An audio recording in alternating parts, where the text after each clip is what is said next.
If you've heard of Pokemon, you've probably heard of Pokemon GO, the mobile game from 2016 that actually made people go outside. And if you didn't know already, Pokemon GO has its own official competitive scene. Well, sorta. In the 2022 Play Pokemon season, Pokemon GO was added to the main roster of competition alongside TCG and VGC. And now, after 3 seasons, 3 world champions have been crowned, and the competitive circuit for Pokemon GO is continuing to grow.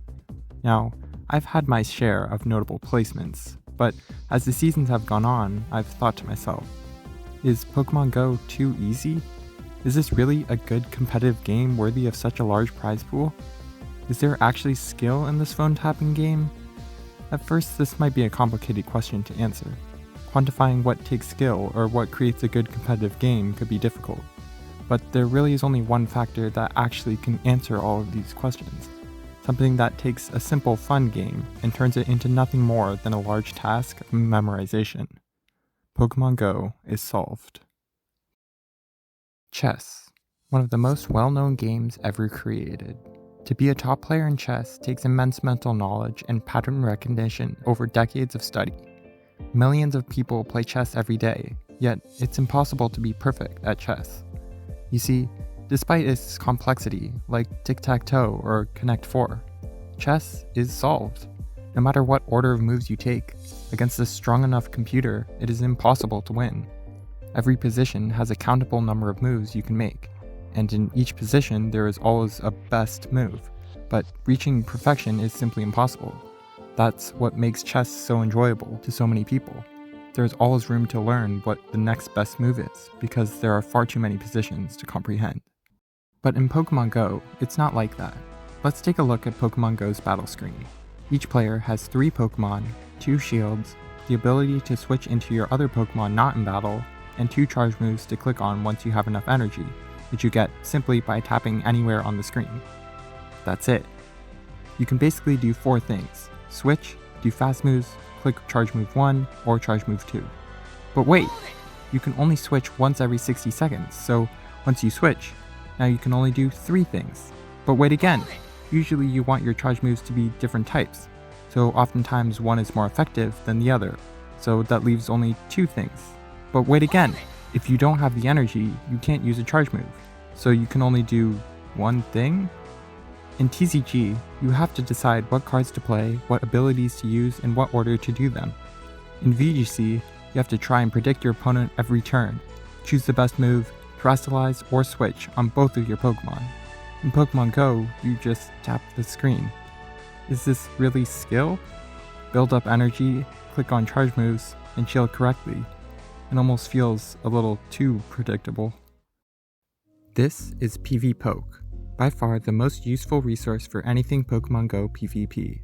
From rankings, a team builder, and most importantly, a battle simulation. Choose your 2 favorite Pokemon, choose the number of shields to use, and see what happens. And maybe do it again, because the exact same thing will happen every single time. But not just on PvPoke. In-game too. Every Pokemon GO battle you've ever seen can be perfectly recreated in PvPoke, and that's why Pokemon GO is solved. Everything is already known and can be recreated perfectly. Now, an occasional catch or undercharge could spice up a battle a little, but so many battles don't have any of that. Now, don't get me wrong, there are mechanics during a battle that take time to learn. Fast move timing, counting, energy management, but this skill ceiling is pretty easy to reach, and at the highest level, this makes so much of Pokemon GO PvP predictable. After so many battles, if you know what's going to happen, it all feels the same and becomes boring. So, is this PvPoke's fault? No, absolutely not. If you've ever played Pokemon GO, you should check it out. There are a lot of cool features I haven't even mentioned yet. So, what is the problem? It's the fundamental design of Pokemon GO PvP. Everything is linear. Only a handful of Pokemon are able to compete with the rest, leaving no room for innovation. Movesets are almost identical across all Pokemon, if not just one move that occasionally changes. If you can determine a winner before a battle starts, then why even battle? After learning the basics, Pokemon GO's skill only really comes from the team you bring, the 6 Pokemon that have no distinction with other Pokemon of the same species. So there's still skill in creating the best team, right? Well, not really. The way I see it, to win in competitive Pokemon Go, all you need is a team composition advantage. But wait, we know what the most used Pokemon are, and we know what Pokemon beat them. And yeah, that's it. Hard counter the meta. Basically, everything in Pokemon Go PvP is really not that competitive, and the most amount of skill comes from outside the battle. If Pokemon Go wants to rival TCG and VGC as a major competition in the Play Pokemon Championship series, it has a lot of work to do. I want to introduce you to the 5 ways to make Pokemon Go actually competitive. The fundamental mechanics of Pokemon Go PvP have been unchanged since its release in 2018. You tap for fast moves to deal damage and gain energy, and click on a charge move to deal even more damage. A few minor things have been added, like the charge move minigame or stat changes, and other changes coming soon, like a reduction in the duration of the switch timer and mid-battle form changes. But fundamentally, this doesn't really affect the predictability of matchups during a battle. So, I present 1. Damage rolls. Now, a lot of you might immediately think that RNG should not be implemented, as Pokemon Go already has nearly no randomness in battles, and RNG just leads to winning without skill. But that's exactly why Pokemon Go isn't skillful. It's too linear, and damage rolls can make it less predictable how a matchup plays out. In the main series games, most damaging moves don't actually deal the same amount of damage each time you use it. What actually happens is a range of 85 to 100% of the actual damage, where one of 16 damage values are randomly chosen. Although this can lead to relying on luck, it creates more unpredictable and exciting gameplay. What I suggest is that for every charge move thrown in Pokemon Go, it will deal damage between 91 to 100% of the full damage. This causes a lot of Pokemon that could previously be safe in many matchups to suddenly have a chance to lose. One matchup that I've relied on many times is the Altaria vs Shadow Gligar one-shield scenario. When both sides shield exactly one move, a high-rank Altaria gets to a second Sky attack one turn before fainting with 4 HP or less. Every time I play out this matchup, even though I know it's close, I know that I'm guaranteed to reach the second Sky attack.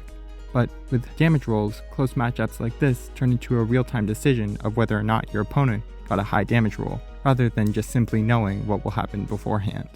Damage rolls are just one form of RNG in main series Pokemon battling, but another more extreme case of unpredictable damage is 2. Critical hits. You might think adding a chance for every charge move to do a bunch more damage is even worse than damage rolls and shouldn't be implemented, and well, I agree. But I do think critical hits should exist, just with a few restrictions. A major problem with Pokemon Go PvP is RPS. When you start a battle and only face extremely unfavored matchups, it sometimes is impossible to win. This is where critical hits come in. Every charge move would have a 1 in 16 chance to critical hit, dealing 25% more damage, equivalent to a +1 attack boost, and would ignore damage reducing stat changes like in the main series games. But in order to have the chance to critical hit, a charge move must be used under one of 3 circumstances. 1. When it isn't excellent. This prevents any possibility of ruining an undercharge, as if you charge for an excellent, that likely means you want to do the most amount of damage. 2. When it is resisted. A bad matchup in Pokemon Go is oftentimes due to one Pokemon resisting some or all of the opposing Pokemon's moves, so giving the losing Pokemon an edge with a chance to critical hit can cause some matchups to suddenly flip, potentially forcing players to shield if they are in critical hit range. 3. When your attack is lowered or your opponent's defense is raised. Attack debuffs and defense buffs are quite powerful in Pokemon Go, so having a chance to pierce through those stat changes causes them to be a little less effective. This can also lead to interactions like a critical hit Draco Meteor after using it once. With these 3 restrictions, I think that critical hits would cause hard counter strategies to become more risky and keep gameplay more interesting. I mean, going for a resisted move to critical hit as your only win condition would be quite the feat. Pokemon Go's restriction of only being able to switch every 60 seconds is quite a hindrance, and is another fueler of RPS gameplay. Luckily, in the new season, a quicker switch clock is being implemented, lowering it to 50 seconds. And although this is a good step in the right direction, I do think it should be 3, a 40-second switch clock. Many matchups in Pokemon Go are around 1 minute long, about the same amount of time as the switch clock, which means currently you pretty much have to play out a matchup all the way through before being able to switch. but if the matchup has already finished, then there is no reason to switch anyways. At 50 seconds, you might think that this would allow you to be able to switch out of a matchup before it ends, but since many matchups end with a charge move, this still doesn't actually solve the problem. This is why I proposed the new switch clock timer to be 40 seconds instead. At 40 seconds, this is enough time to punish your opponent for switching in something, but not too quick that your opponent could simply stall the switch clock and switch back out.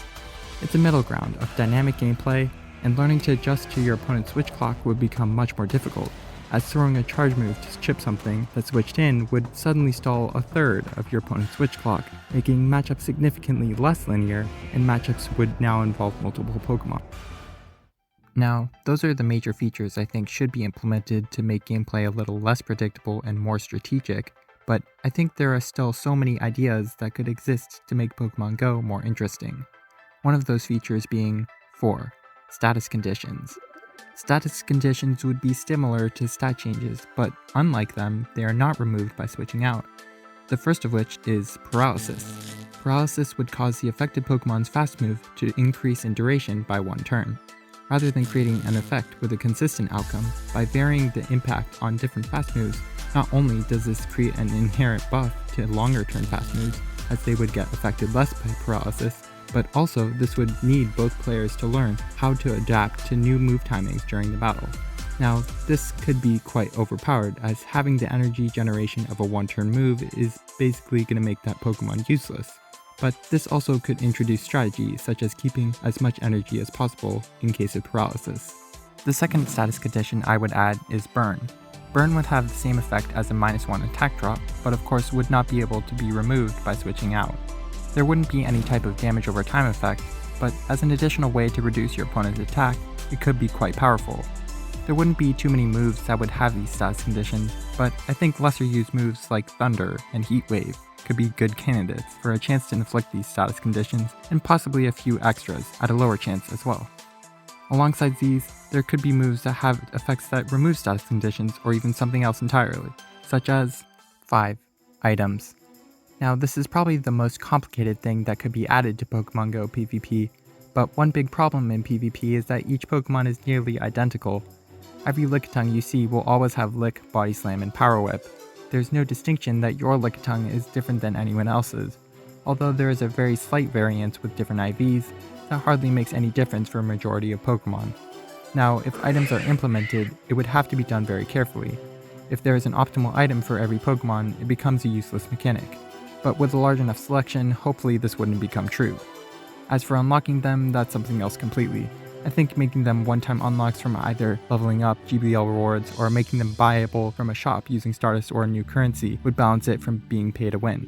Plus, if done correctly, it could make it easy to introduce new items, similar to Pokemon Unite's item system. Now, coming up with items and making sure their effects are balanced is definitely a difficult task, as mimicking the main series items would not translate very well. Creating exclusive items or reworking the effects of items for Pokémon GO would likely be the best way to introduce them. So here are a few items I've come up with using a Pokémon GO PvP perspective. Clear Amulet. The Pokémon holding this item is immune to opponents' inflicted stat drops.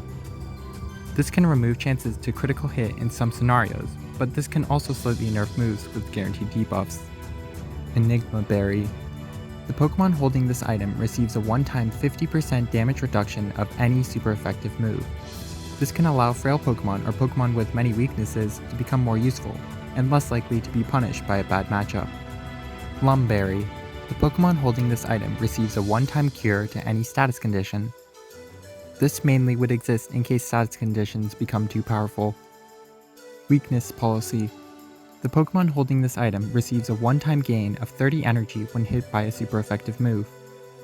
This can forcefully create an energy advantage when in a potential bad matchup, making it difficult to hard counter safe swap with type advantage.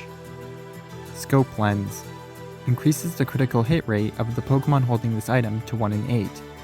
This item would be strong with Pokemon that have moves that are commonly resisted, like Leaf Blade or X-Scissor. Muscle Band increases the attack of the Pokemon holding this item by 10%. This can help fix math for charge moves that didn't quite KO before. White Herb, a one-time prevention of any stat drop from a charge move, self or opponent. This item would be useful on Pokemon with self-debuffing moves, such as Overheat or Psycho Boost, but can also prevent debuffs from opponents one time, similar to the Clear Amulet.